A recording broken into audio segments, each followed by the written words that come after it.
আসসালামু আলাইকুম রহমতুল্লাহি ওবরকাতুহু।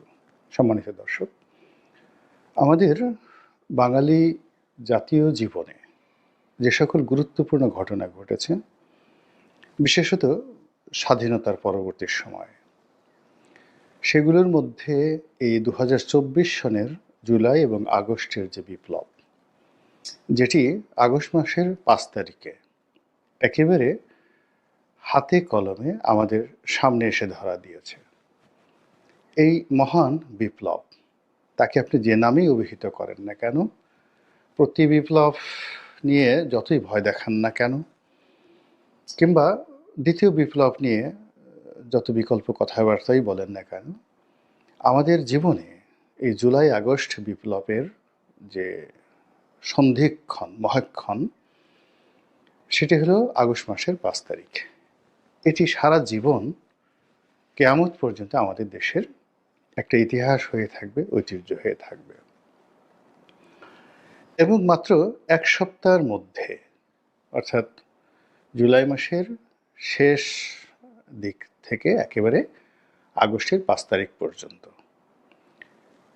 এই ছাত্রদের মধ্যে, জনগণের মধ্যে, বিভিন্ন পেশাজীবী এবং শ্রেণীজীবীদের মধ্যে মৃত্যুকে জয় করার যে একটা অদম্য আকাঙ্ক্ষা দেখা দিয়েছিল, বন্দুকের সামনে দাঁড়ানোর, বুক চিতিয়ে দাঁড়ানোর যে সাহস বাঙালি দেখিয়েছিল, এটি কালে ভদ্রে শত বছরে একবার বা দুইবার করে জাতীয় জীবনে আসে।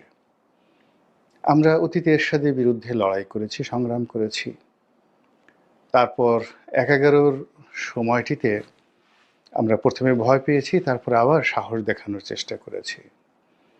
তো কিন্তু ওভাবে বন্দুকের সামনে, তাও আবার দেশীয় বন্দুক, মানে আমাদের নিজস্ব ভাইদের হাতে, এদেশের যারা পুলিশ কিংবা মিলিটারি কিংবা ধরুন আনসার যাদের হাতে অস্ত্র রয়েছে, কিংবা ছাত্রলীগ, যুবলীগ, আওয়ামী লীগ যারা অস্ত্র প্রয়োগ করেছে, ব্যক্তিগত অস্ত্র, তারা সবাই আমাদের স্বজাতীয়। তারা ব্রিটিশ নন, তারা পাকিস্তানি নন, তারা ভারতীয় নন, আমাদেরই এই দেশের মানুষ। তা আপন রক্তের মানুষের সঙ্গে, প্রিয়জনের সঙ্গে, প্রতিদ্বন্দ্বীর সঙ্গে কিংবা আপন শত্রুদের সঙ্গে সেই সিনা উঁচু করে দাঁড়ানো, এটি চারটিখানি বিষয় নয়। জাতীয়তাবোধ জাগ্রত হয় বিদেশিদের সঙ্গে। দেশপ্রেম তখনই জাগ্রত হয়, খুব প্রবল, মানুষ মরতে চায়, সেটি যখন কোনো বিদেশি শক্তি কোনো দেশকে আক্রমণ করে। কিন্তু দেশের মধ্যে যখন নিজেরা নিজেরা মারামারি করে, সেখানে ক্রোধ দেখানো যায়, নিষ্ঠুরতা দেখানো যায়, কিন্তু সাহস দেখানোটা খুব সাধারণ বিষয় নয়। তো কাজেই ১৯৭১ সনের মহান মুক্তিযুদ্ধের যে প্রেক্ষাপট, যুদ্ধের বীরত্ব, যুদ্ধের আত্মত্যাগ, ওটা আলাদা একটা ইতিহাস। ওটার সঙ্গে কখনো কোনো জিনিসের তুলনা করা যাবে না। আবার ২০২৪ সনে আগস্ট মাসে, জুলাই মাসে আমরা যে সাহস দেখিয়েছি, এটার সঙ্গেও বাংলাদেশের অপর গণ অভ্যুত্থান কিংবা গণজাগরণ কিংবা গণবিপ্লব, কোনোটারই তুলনা করা যাবে না। এটা একটা ব্যতিক্রম, যেখানে একেবারে প্রাইমারি স্কুলের ছেলেমেয়েরা নেমে এসেছিল রাস্তায়, মাধ্যমিকের ছেলেরা রাস্তায় নেমে এসেছিল, তারপর কলেজ বিশ্ববিদ্যালয়ের ছেলেরা অকাতরে প্রাণ দেওয়ার জন্য তারা ঝাঁপিয়ে পড়েছিল। আর আমরা যারা ভীরু, আমরা যারা মধ্যম বয়সী, আমরা ঘরের মধ্যে থেকে এই দৃশ্যগুলো দেখেছি এবং বলেছি, এও কি সম্ভব? কিন্তু সেই অসম্ভবটি সম্ভব হয়ে গেছে। এখন যারা বিপ্লব করেছেন, তাদের আসলে যখন বিপ্লব করেছেন, তখন তাদের কোনো ধান্দাবাজি ছিল না, কিংবা বিপ্লবের মূল চেতনা থেকে শুরু করে দীর্ঘদিন ধরে যারা এরকম একটা বিপ্লব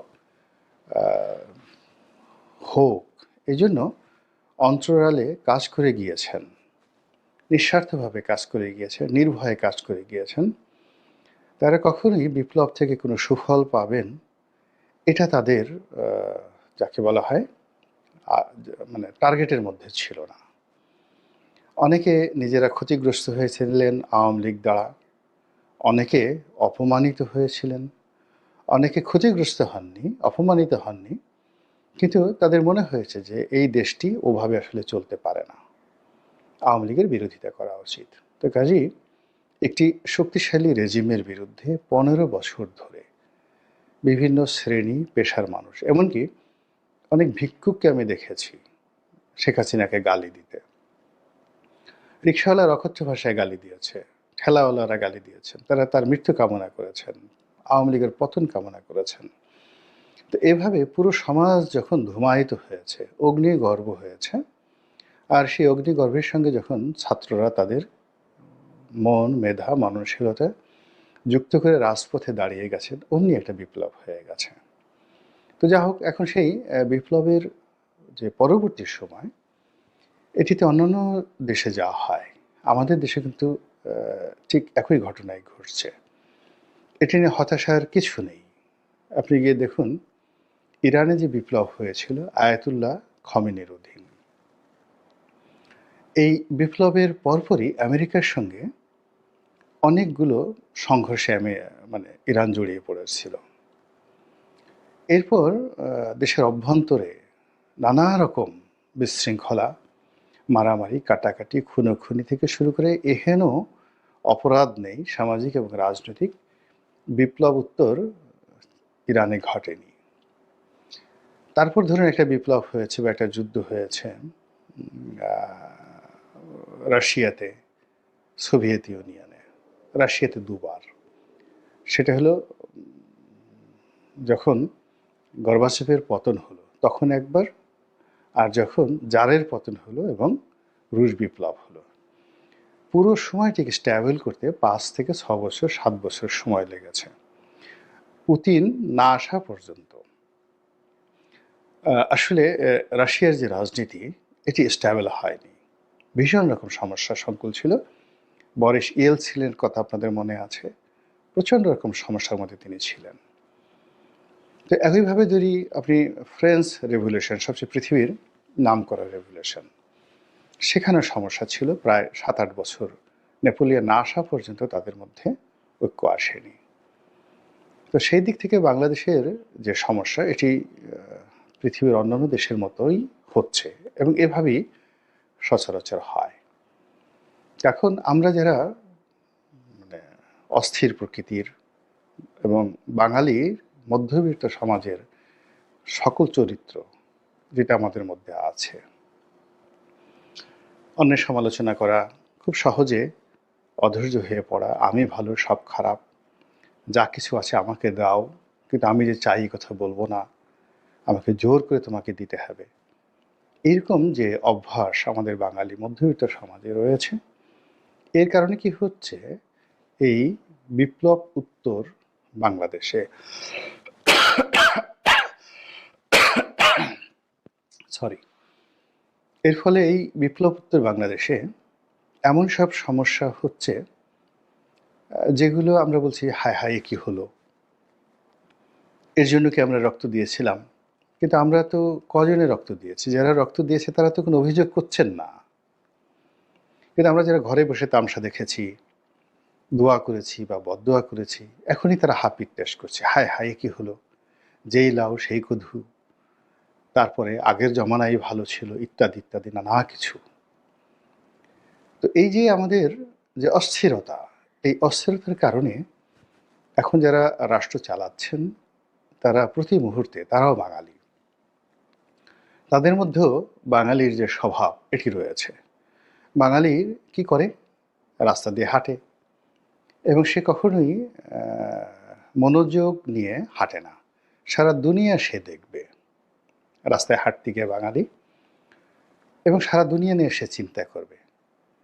চিন্তা করতে গিয়ে সে কখনো আল্লাহ কি করে সেগুলো নিয়ে চিন্তা করে, ফেরেশতারা কি করেন সেগুলো নিয়ে চিন্তা করে, তার 2 ঘাড়ে 2 ফেরেশতা বসে আছে সেটি নিয়ে চিন্তা করে, প্রেম যারা করে তারা প্রেমিকাকে নিয়ে চিন্তা করে, ঘর সংসার বাজার এসব নিয়ে চিন্তা করে, ঘুষ কীভাবে খেতে হবে, কার কোন জায়গাতে খোঁচা দিতে হবে, এইসব জিনিসগুলো তারা অহরহ চিন্তা করে।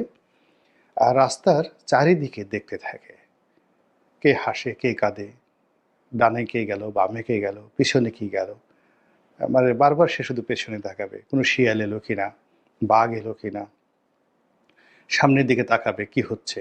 কিন্তু যে কাজটি করে সেটা হলো তার পা যেখানে রাখে জমিনের দিকে সে তাকায় না। ফলে কি হলো, কখনো গর্তের মধ্যে পড়ে ঠ্যাং ভাঙে, কখনো মনুষ্য বিষ্ঠা, কখনো পশুর বিষ্ঠা এগুলো পাড়া দিয়ে একেবারে রীতিমতো 1 ঘন্টা গালাগালি করবে। এ কোনো মানুষ হলো রাস্তার মধ্যে এভাবে কেউ মলত্যাগ করে? আমার মতো ভদ্রলোক এখানে পাড়া দিতে বাধ্য হয়ে গেলাম। কিংবা একটা কুকুরের বিষ্ঠা, সে পাড়া দিয়ে কুকুরকে বাপমা তুলে গালাগালি করলো, সিরিয়াস ভাষায় গালাগালি করলো যে এভাবে রাস্তার মধ্যে কোনো কুকুর মলত্যাগ করে, এদের কি ভদ্রতা বলে কিছু নেই? তো এই হলো বাঙালির যে চিরায়ত স্বভাব। তো সেই স্বভাবের কারণে আমরা প্রধানমন্ত্রী হই, প্রধান উপদেষ্টা হই, তো কিংবা আমরা সাধারণ জনগণ হই, আমরা সারা দুনিয়া দেখি কিন্তু জমিন দেখি না। এর ফলে কি হলো, যারা প্রশাসনে আছেন এই মুহূর্তে তাদের কি করণীয় এটা বাদ দিয়ে তাদেরকে নিয়ে কে সমালোচনা করছে কে কি বলছে এগুলোর দিকে তাদের ভীষণ রকম মনোযোগ। তারপর হলো তারা বর্তমানে কি অবস্থায় দিন কাটাচ্ছে, আজকের দিনে কি করণীয় সেগুলো নিয়ে চিন্তা না করে তারা যখন ক্ষমতা হারিয়ে ফেলবে তখন আওয়ামী লীগ তাদের সাথে কেমন করবে, বিএনপি তাদের সঙ্গে কেমন করবে, বা কোনো কারণে যদি প্রতি বিপ্লব হয়, দ্বিতীয় বিপ্লব হয়, তাদের সেই টেনশনে দেখা যাচ্ছে ওর সারা বছর যদি কোনো মানুষ কোষ্ঠকাঠিন্য দ্বারা আক্রান্ত থাকে, এখন ক্ষমতাধর অনেক লোককে দেখবেন যে তাদের সবারই এমন সিরিয়াস কোষ্ঠকাঠিন্যের মতো অবস্থা হয়েছে, আপনি তাদেরকে কাতুকুতু দিয়েও হাসাতে পারবেন না, হাসি তাদের উড়ে গিয়েছে। তো যেখানে হাসি নেই, যেখানে আনন্দ নেই, সেখানে কর্ম হয় না। যেখানে আতঙ্ক থাকে, ভয় থাকে, সন্দেহ থাকে, সেখানে আর যাই হোক না কেন শুভ কোনো কিছু হয় না। তো যেটা বলছিলাম সেটা হলো, যারা আশঙ্কা করছেন বা যারা ভয় দেখাচ্ছেন প্রতি বিপ্লব হবে, তারপর দ্বিতীয় বিপ্লব হবে, আসলে কোনো কিছুই হবে না। মানে হঠাৎ করে দেখবেন যে কিছু পরিবর্তন হয়েছে, আমরা যেভাবে ডক্টর মোহাম্মদ ইউনূসকে মেনে নিয়েছি, কোনো পরিবর্তন হলে আমরা তাকে মেনে নেব। ডক্টর মোহাম্মদ ইউনূসের যদি ক্ষমতা থাকে আমরা তাকে নমস্য করব, আর তিনি যদি দুর্বল অবস্থায় পৌঁছে যান তার 14 গোষ্ঠী উদ্ধার করার জন্য আমরা একেবারে ঝাঁপিয়ে পড়ব, এবং এটাই বাঙালির স্বভাব। কাজেই পৃথিবীর অন্য দেশের মতো প্রতি বিপ্লব করা, দ্বিতীয় বিপ্লব করার জন্য যে হিম্মত দরকার, পরিকল্পনা দরকার, সাহস দরকার, এটি সচরাচর আমাদের দেশে হয় না। আমাদের দেশে দুর্ঘটনা হয়। এই যে আমাদের জাতীয় জীবনে অনেক পরিবর্তন, বড় বড় পরিবর্তন, এটিও দুর্ঘটনাবশত। বাইরের চাল থাকে, কূটনৈতিক চাল থাকে, নানা রকম ছলাকলা থাকে। এই ছলাকলার কারণে আমরা অনেকে ক্ষমতা হারাই, এবং ছলাকলার কারণেই অনেকে ক্ষমতায় বসি।